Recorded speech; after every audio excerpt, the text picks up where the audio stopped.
ஆதியாகமம் 30வது அதிகாரம் 37வது வசனம் முதல் 39ஆம் வசனம் வரை. பின்பு யாக்கோபு பச்சையாயிருக்கிற புன்னை, வாதுமை அர்மோன் என்னும் மரங்களின் கொப்புகளை வெட்டி, இடையிடையே வெண்மை தோன்றும்படி பட்டையை உரித்து, தான் உரித்த கொப்புகளை ஆடுகள் தண்ணீர் குடிக்க வரும் கால்வாய்களிலும் தொட்டிகளிலும் ஆடுகளுக்கு எதிராக போட்டு வைப்பான். ஆடுகள் தண்ணீர் குடிக்க வரும்போது பொலிவதுண்டு.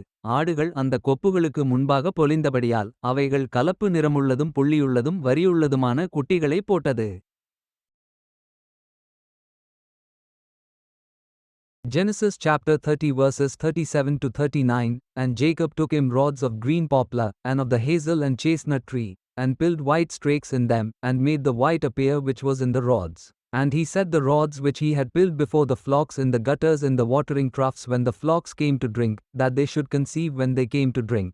And the flocks conceived before the rods, and brought forth cattle ring straked, speckled, and spotted.